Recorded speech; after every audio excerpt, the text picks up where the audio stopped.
Dzień dobry Państwu, witam na trzecim z cyklu naszych cyrkularnych czwartków. Tym razem gościmy u nas Finlandię i będziemy mówić o systemie depozytowym, systemie kaucyjnym, który funkcjonuje już od lat właśnie w Finlandii.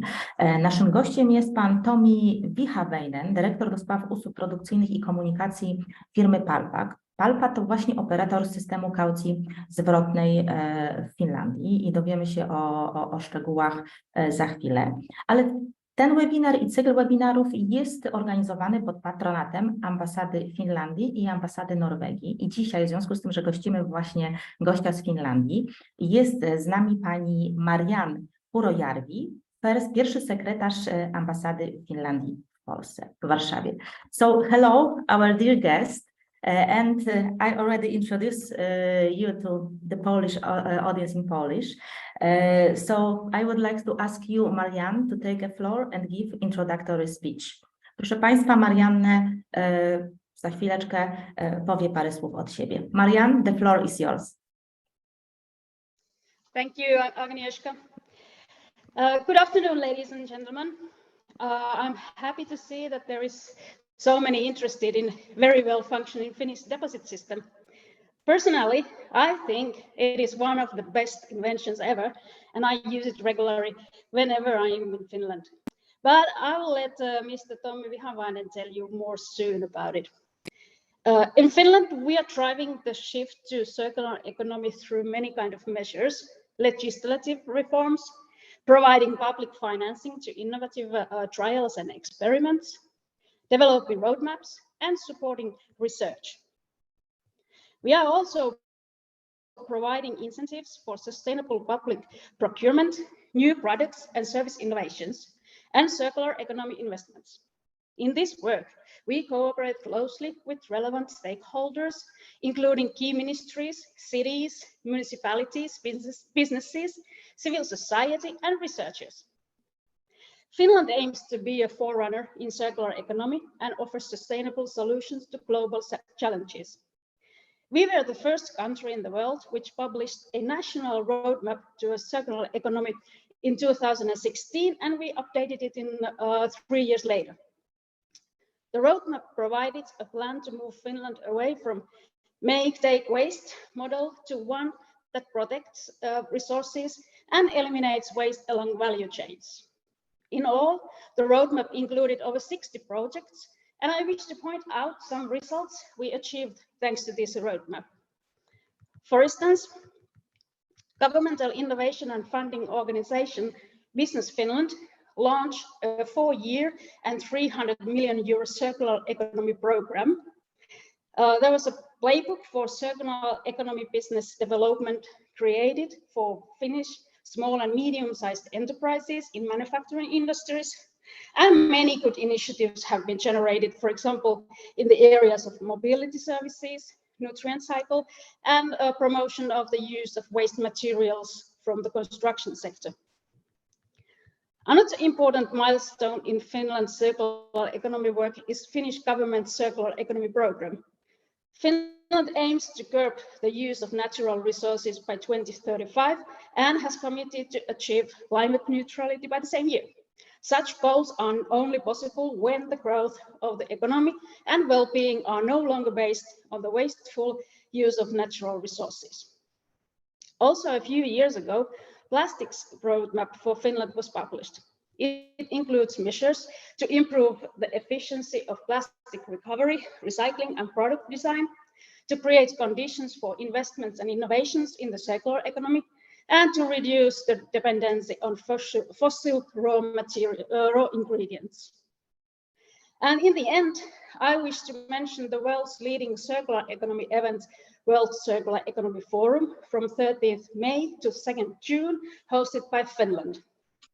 The forum is a global initiative of Finland and Sitra, the Finnish Innovation Fund. The forum has been organized since 2017 and not only hosted by Finland, but also by Rwanda, Japan, Canada, and the Netherlands together with Finland. The event is open to all online and free of charge. More information you can find on wcef2023.com. Thank you for your attention. Thank you very much, Marianne. I'm really looking forward for the World Circular Economy Forum. It is like one of the most important events, I think, in the world about this topic. So I'm personally really looking forward. Proszę Państwa, teraz przejdziemy do prezentacji Tomiego. Oczywiście mamy na dole ten przycisk do tłumaczenia, więc ci z Państwa, którzy chcą oglądać, słuchać po polsku, proszę się przełączyć na kanał polski.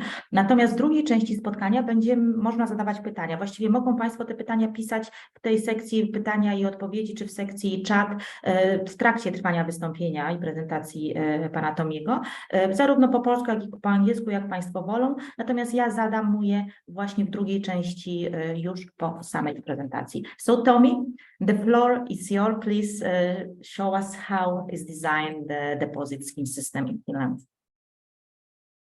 All right. Hello, everybody. Thank you for inviting me here to talk about the Finnish DRS system, and it is something that Finnish people are very proud of, because we more and more see that there is no many countries yet in Europe where this system exists. So I'm happy to tell you how the Finnish system is working. What is it all about? So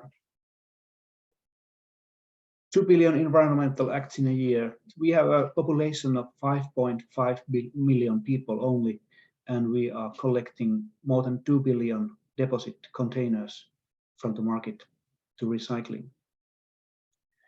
It accounts about 400 containers per each citizen in Finland in a year.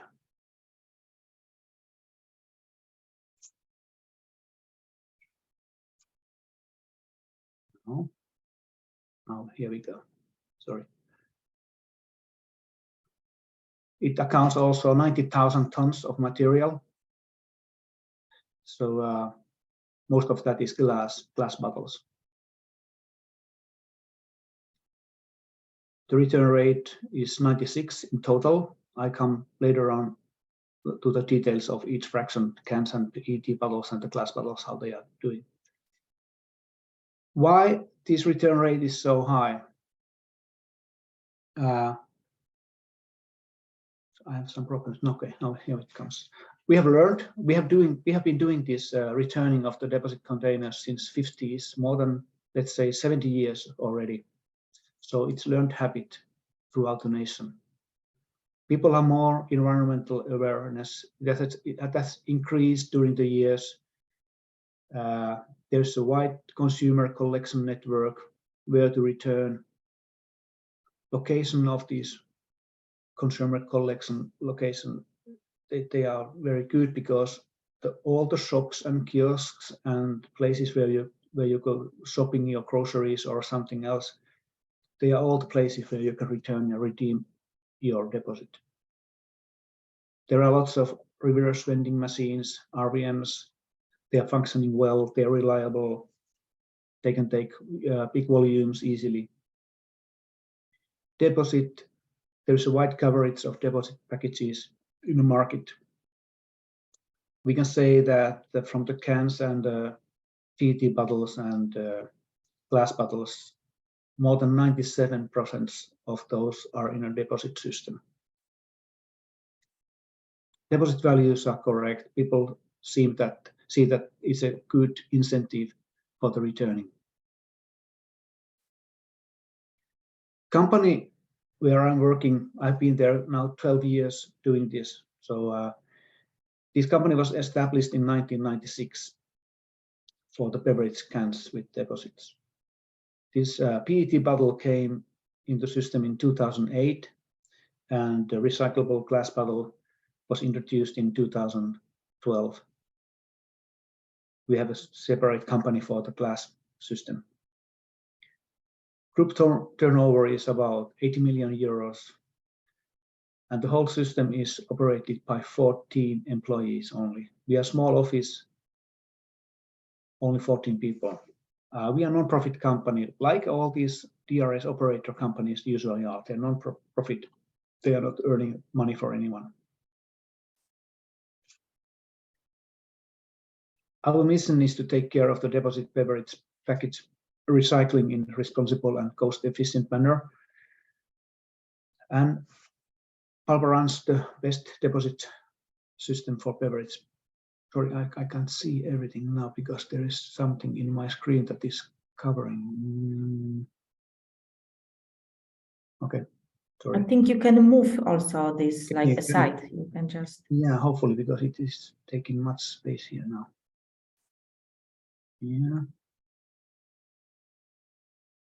Now it's okay. Sorry, Palpa runs the best deposit beverage package return systems for consumers, beverage industry, and the environment.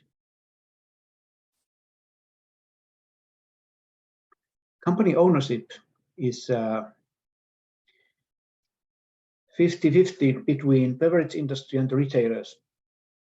There are three major breweries, and there are three major, let's say two major retailers. These Inex and this Kesko, let's say S Group and K Group, they are actually dominating the retail market almost 90%. And Alko is the state monopoly for the alcohols.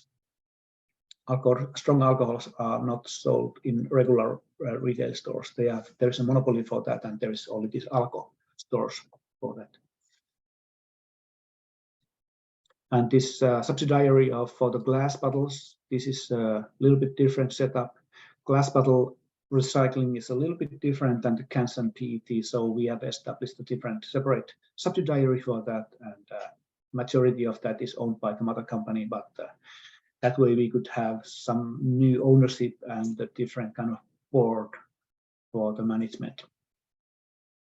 Nobody is actually working for this glass company. We all in the mother company doing all things for this subsidiary as well. Palpa in 2022, last year, we got more than 2,000 new packages into the system. It means that 2,000 new par codes. Each par code is a new product in our system. Return volume was more than 2 billion, and we handled 360 million euros of deposits. Deposits are not part of the revenue; they are just going through. They are separate part of in accounting. We recycled 20,000 tons of UBC aluminium, almost 17,000 tons of PET plastic, and 52,000 tons of glass. There are almost 4,000 reverse vending machines in the stores. They are located in 3,000 locations because some of the locations have more than one machine. There are around 4,000 retail collection locations for consumers where I can return my empties. And in addition to that, there are also more than 8,000 hotels, restaurants, bars, cafes, those places where you cannot return your containers as a consumer. But these locations are also returning empties to the Palpa. So our collection network is around 12,000 different addresses.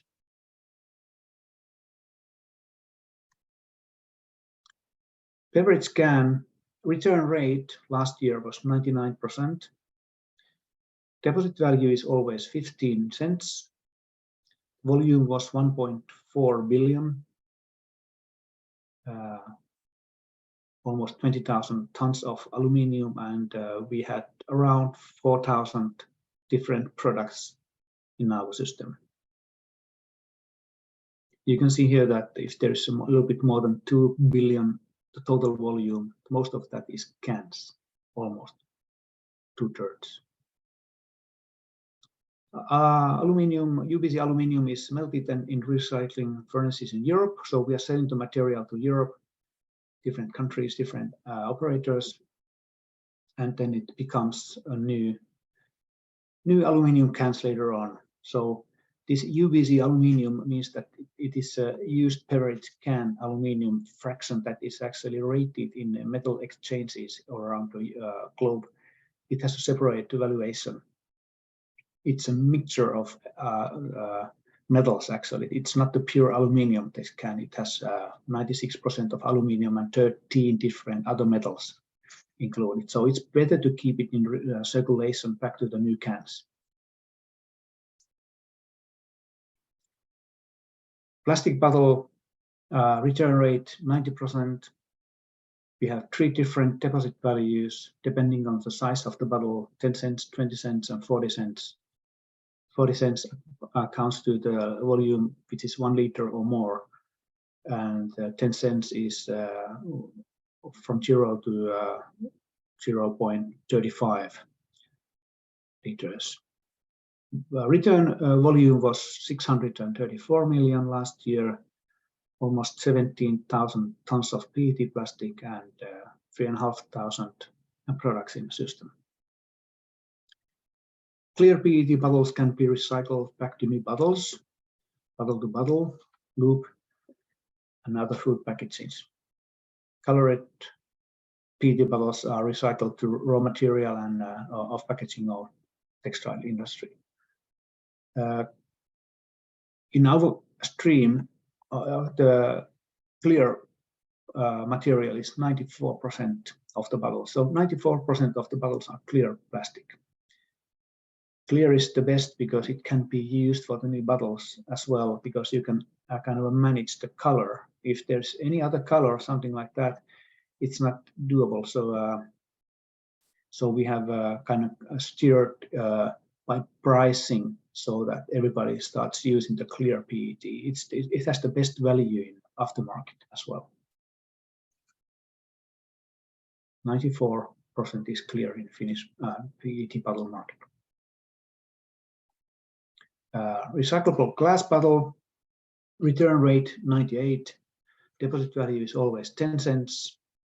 Volume is 134 million last year.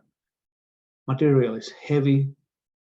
Out of this volume, we got more than 52,000 tons of glass, and there are more than 20,000 deposit products in the system. It includes all the let's say all the alcohols that are in the market. Lots of that is wines and products like that, and some beer as well.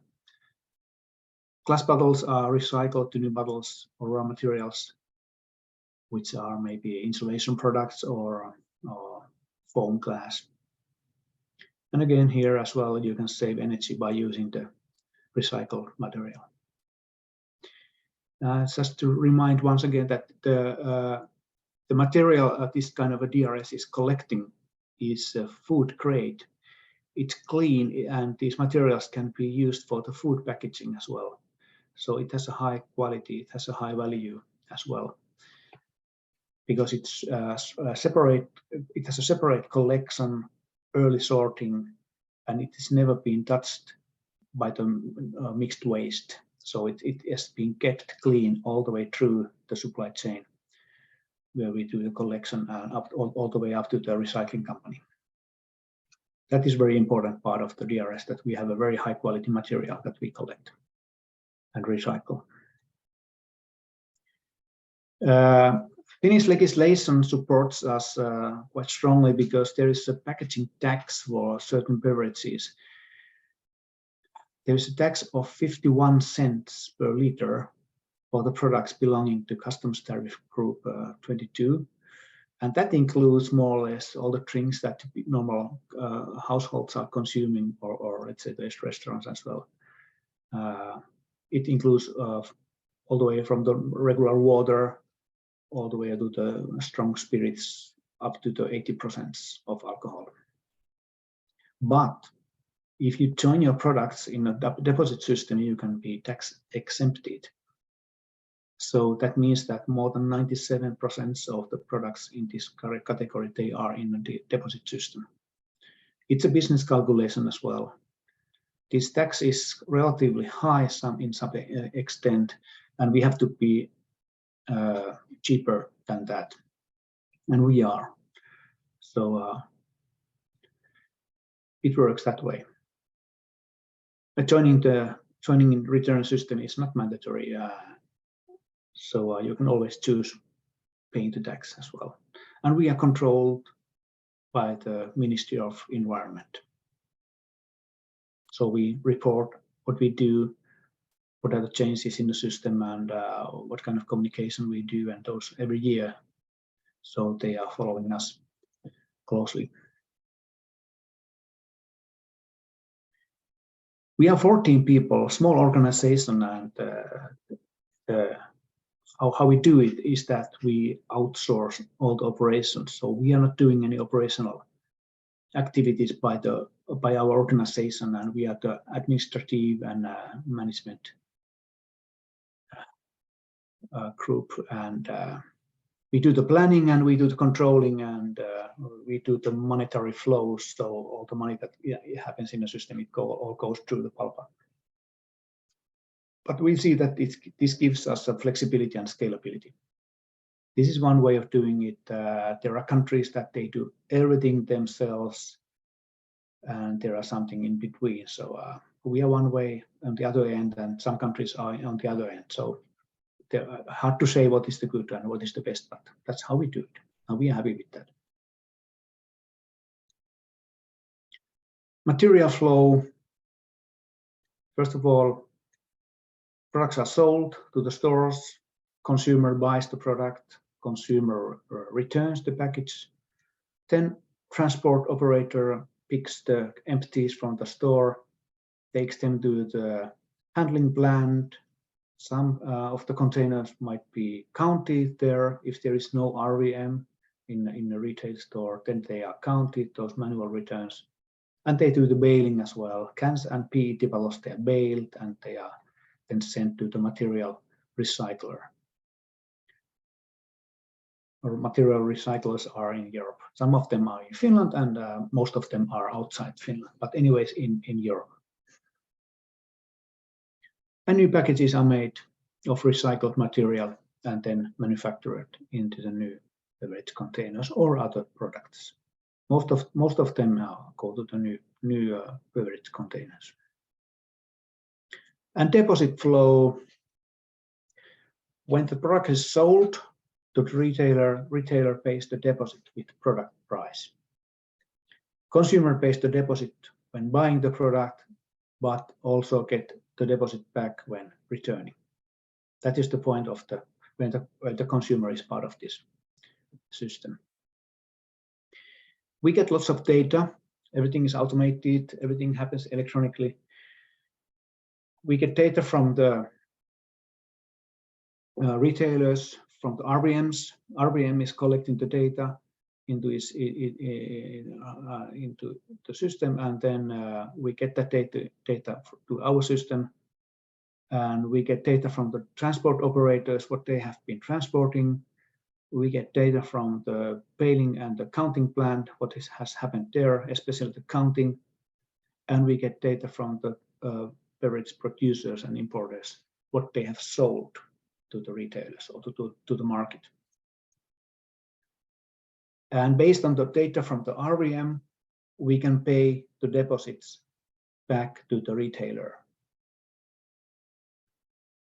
Beverage producers, they have reported the sales, so we are getting those deposits of those sold products to our account, bank account. So we are invoicing them based on the sales reporting. So the deposit actually goes around between the producer, Palpa, and the retailer. It's nobody's money, it's circulating. Therefore, it's not part of the revenue.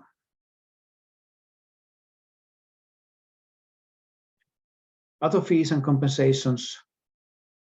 We pay handling fee to the retailer for doing the job of taking back the empties from the consumers and paying the deposits to the consumers. We pay transportation fee, kind of a compensation for the transporters for the things they do for us, transporting, and we also pay for the baling and counting services. But we also get money when we sell the material that we have collected. When a consumer returns a container to the RVM in a store, then it becomes Palpa's property. So then we own the material in that point. So we sell the materials to the different buyers and get quite good money to cover the cost of the system. So that is kind of an essential part of the monetary flow. But that's not enough.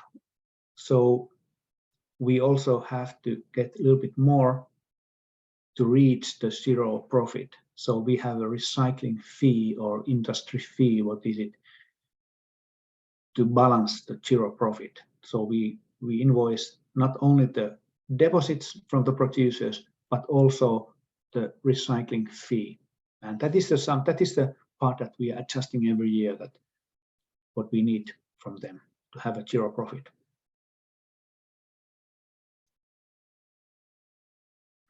Package materials and markings.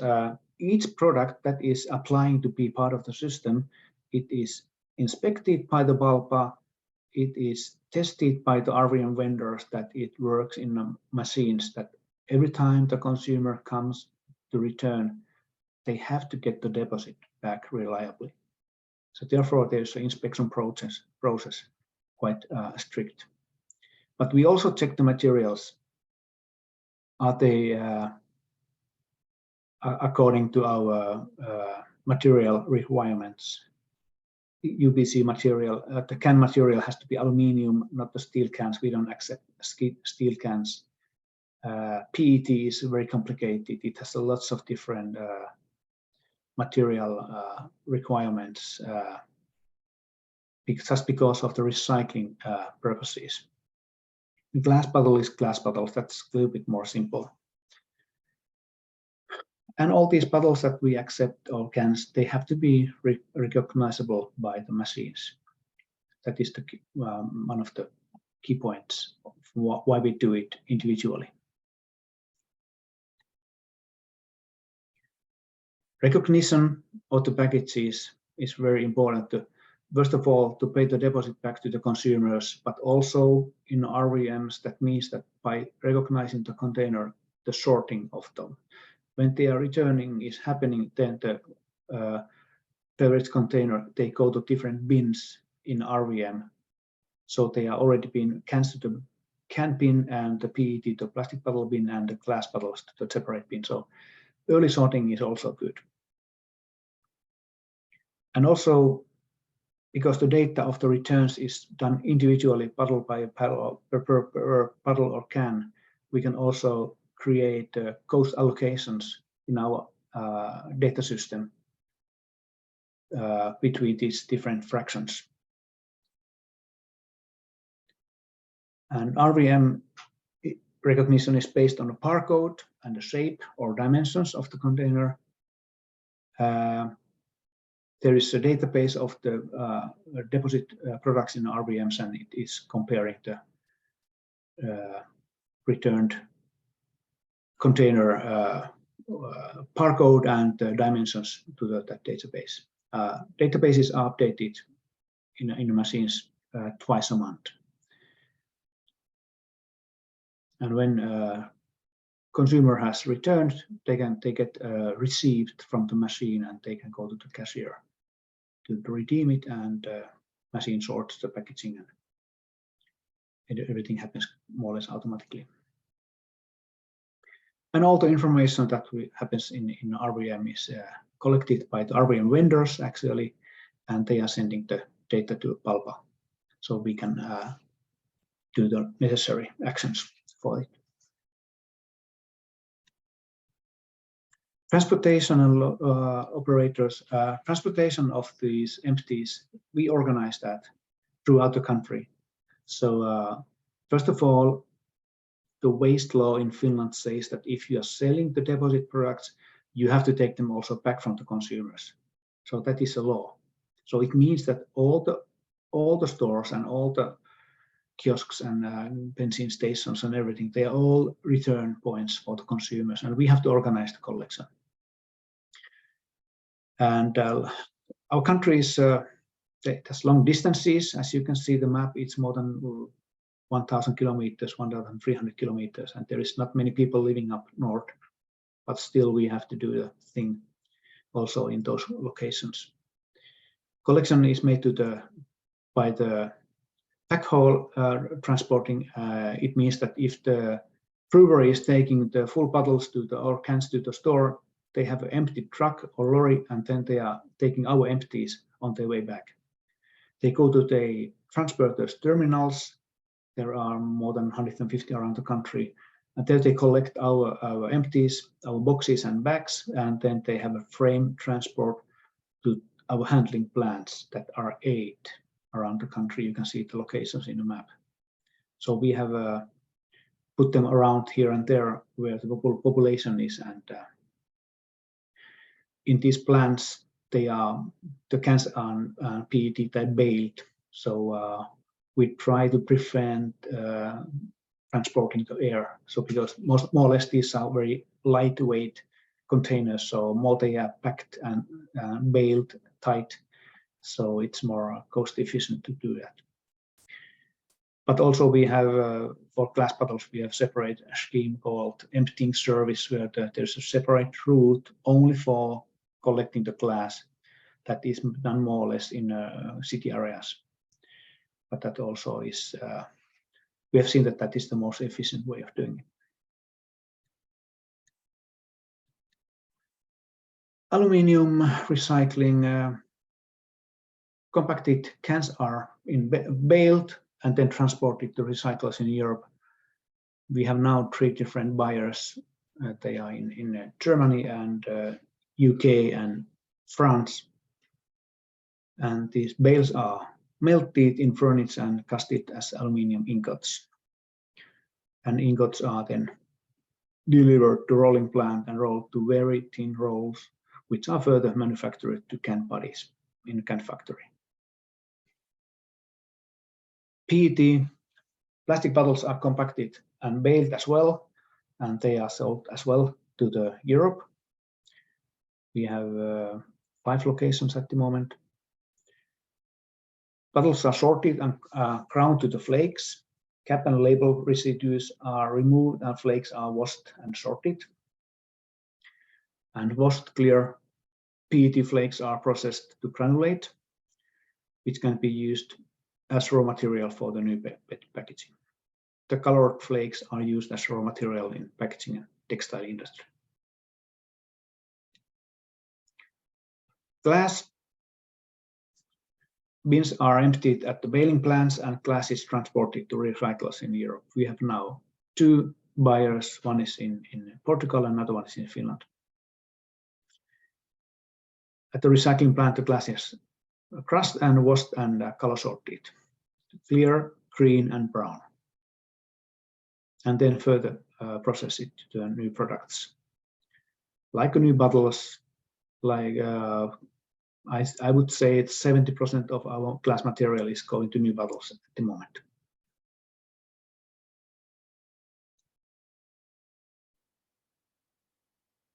Summary, we actually have 3 systems. We are not one system. We have a can, we have a PET bottle, we have a glass bottle. They are separate entities in our internal management. Although there's a company behind it, but still we keep those profit and P&L statements separately because they all also have separate price lists and pricing, so they are kept separate in all ways, all means. By joining the return system, you can exempt the tax. I would say this is the most crucial part, how the governmental steering is made. It is the key issue in whole thing. And we are collecting more than 2 billion packaging and almost 90,000 tons of material.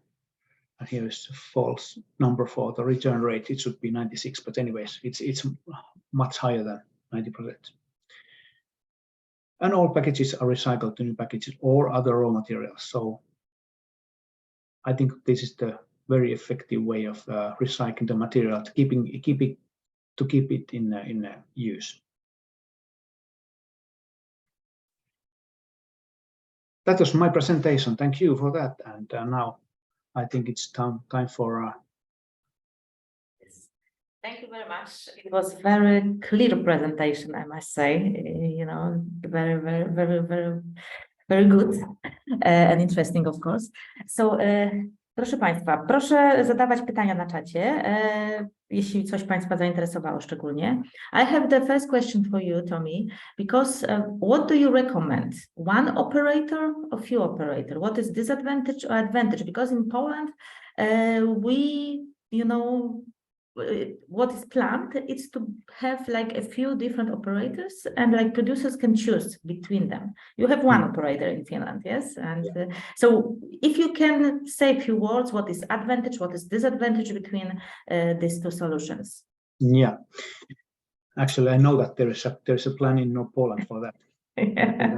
Yeah, but first of all the countries running this kind of system, they only have one operator. And things to consider is that if there's a product, let's take a big brand like Coca-Cola. It has a product in the market, and you are, as a consumer, buy it and you return it somewhere. If there are two operator system, does it belong to the two similar parallel systems? Like in this deposit flow, if I'm an operator one and I'm a retailer, I've got this Coca-Cola in my RVM. Who is giving that deposit to me? Because in this system where the deposit is circulating between the producer, DSR operator, and the retailer, how can one product? What happens to one barcode in a system? Who owns that? In whose system is that then? Who is managing the deposit of that product? How does the monetary flow go? That I don't understand how it would go. And then the material ownership. If there's a collected material in the retail store, who owns the material? Operator A or operator B? How do you divide that? Or is it so that one retailer is operated by another DRS operator, or how does it work? Because there are this deposit flow and the material ownership, because the material ownership is really critical part of the money in this whole system. So that I don't know how that can be organized. Those two things. That's my opinion. Yeah, I've been thinking about it, but I haven't found the answer yet. I don't know, maybe Polish government has an answer for that. Yeah, maybe. Yeah. We'll see. Although I don't understand it as well, why they planning this this way. Okay, we have another question. As the joining to the DRS is not mandatory, what's roughly the percentage of beverage producers not being part of DRS system? Tax is collected per liter, and as far as I can see how much that tax was collected last year, I can always convert that to the liters, and I know how much is sold in the deposit products in liters. So I can say that more than 97% of the liters put on the market are in a deposit system.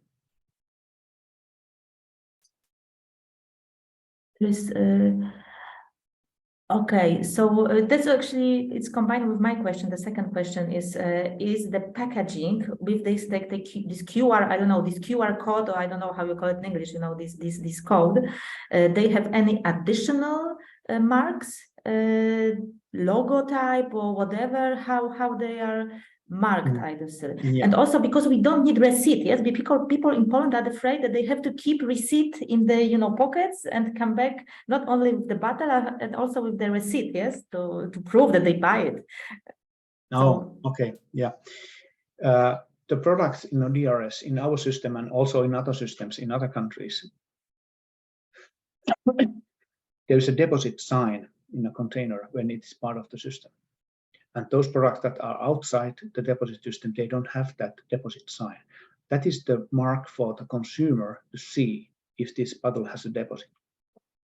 When you buy the bottle, you pay the product price, and on top of that, you also pay the deposit. And these are two separate lines in your receipt when what you get from the cashier when you pay it. But the bottle itself has the deposit mark that is visible for you. That has nothing else, any other purpose than for you to see that it has a deposit. The machine, REM, is reading the barcode and the dimensions, length and the diameter and also the weight, to recognize it. Is it part of the DRS system? For that, we have sent this database from Palpa to these machines, that these are the products that are with the deposit. What is the model of managing the reusable, not the single-use bottles? As far as I remember, the reusable plastic and glass bottles are returned in the same machines as the recyclables. In Finnish system, Palpa only operates the, let's say, recyclable containers. In Finland, we also have a refillable system. It is very, very small. It has only the glass bottles at the moment. But the same machine can take them all in. So the machine can recognize, is it Palpa deposit packaging or is it refillable from the other system, or so machinery is able to see what is coming in. And then it's separated, you know, this recyclable is coming to you and this reusable coming to Yes, to yes, the it's a owner. sorting by the machine. Yes. Okay. What is the share of recycling fee paid by producers in the total income of Palpa? Is it a significant cost for beverage producers? Yeah, that's a good question. Talking about these different fractions like aluminum can or PET or glass, the material value counts a lot. Aluminium has a high value. It has, let's talk about thousands of euros. Or talk about glass, which is single euros per ton. So depending on these material values, also the recycling fees are different. In aluminium can, currently it's half euro cent per container. In glass bottle, it is something like a 6 or 7 cents per bottle, at the lowest level, going up to the 15, 16 cents. The material value is a very important part of that. So therefore we have different price lists that are, I have to say here that they are all they are public in Palpa website, palpa.fi materials. You can see our price lists there, all the recycling fees and everything, if you want to go and see them there. Yeah, but these recycling fees, they are varying between, and the PET bottle is somewhere between 2 and 3 cents per bottle, depending on the, is it clear bottle or is it colored PET? They have different pricing. You have also different fraction, yes? You collect different fraction, plastic, of course, glass, metal, but also alcohol bottle, yes? Like so I think this is also quite unique, yes, for main DRS. So would you recommend it? Because in Poland also was discussion about, should we include this small, alcohol bottle or not? Now they are excluded, unfortunately, from my perspective, but what is your opinion about it? And would you recommend it, or is it kind of the problem for you? How you see that? Yeah, in Finland we have this. I mentioned about one of the owners of the Palpa is this Alko, this state monopoly for the alcohols. They used to operate a return system for the glass bottles. They are selling all the spirits and wines and everything, but because of some changes in legislation, they stopped doing it a little bit more than 10 years ago, and then Palpa took over the glass bottle recycling. In that moment, the collection network expanded from 350 locations of these Alko stores all the way up to the 4,500 different locations. I have to say it was a little bit painful start for that, because estimating all the cost elements of the collection of the heavy material like glass and everything like that. That was but we are doing good now, no problems, no. But in the beginning we had some hard years. But they were already collecting. They had the deposit also for the wines and all the strong alcohols in Alko time. So we heritated all that from them, and we continued what they did earlier. We do it a little bit different way, but still, for the consumer point of view, there has been a deposit for the old alcohols earlier, even before the pulp. From the DRS point of view, we are collecting empty bottles. We are not collecting spirit or wine. We are collecting empty bottles.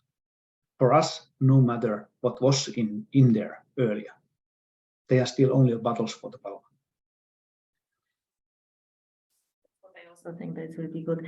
And what is about retailers? Because in Poland also it's kind of the fear a little bit from retailers part, especially the small shops, yes, are afraid that they have no space, that will be like an issue for them to deal with this deposit scheme system. So how you can comment on that? What is the retailer role and how really the hassle or problem is for them? Yeah, I understand that worry as well. It takes some space to organize this collection in the stores. You need to have space for the empties in a back room, in the bags or boxes or whatever there is. And you have to be prepared for paying the deposits to the consumers that are walking in with the empties. Yeah, that is a kind of a new thing to get started with and learn to do it. But on the other hand, if people are getting used to have this deposit system and they like to do it environmentally correct way, to return it, and they know that it's a guaranteed recycling for this. It's not going to the landfill or mixed waste or burning or something else. It will be recycled properly. I can be sure that in 2 or 3 years from the start, the return rate will be 90% almost. That has happened in many countries. They have started. People like that.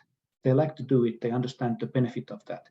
So it is also a kind of a customer service or customer experience thing for the stores to organize this. And they like to come to these places where this is working well. So that if in Finland, if the RVM is not working properly, people don't go to that store anymore if they have these empties on the plastic bags and they have to come back from the store because the machine didn't work. The next time they go somewhere else. That is studied, that is researched, how the people behave. Yeah, so exactly. There are different things that people like to do it. They start learning to do it as a habit, and then they go there where this system works. So it is one way to promote your store as well, if you do it the best way. And they spend the deposit system. Also, the research shows that many times they just buy stuff, yes, from the money which they receive from the deposit. So it's kind of exactly. Yeah. Szanowni Państwo, nie wiem, czy są jeszcze pytania? Jeśli nie ma, so Tommy, once again, thank you very much for the presentation. As I said, it was really clear, like, step by step, you led us through Finnish deposit. Thank you for this journey. Ja zapraszam, I just just say goodbye in Polish now, but again, thank you very much. Szanowni Państwo, to ja bardzo dziękuję za dzisiejsze spotkanie. Zapraszam od razu na 18 maja, gdzie będzie nasze ostatnie spotkanie z cyklu właśnie dotyczącego depozytowego systemu. Tym razem pojedziemy na Słowenię. Słowację, przepraszam, na Słowację i to jest bardzo ciekawy case, ponieważ oni bardzo niedawno wprowadzili system depozytowy, więc będziemy mogli podpytać, jak to u nich się zadziało i jak efektywnie można depozytowy system, kaucyjny system wprowadzić do systemu, bo na Słowacji jest to ogromny sukces. I just thought because the next meeting will be about Slovakia and they just recently, just introduced. So as a final webinar, we will show this case of our neighbors and it will be also very interesting from our perspective. Szanowni Państwo, dziękuję uprzejmie i zapraszam za miesiąc w maju do Słowacji. Goodbye, thank you. Thank you, bye.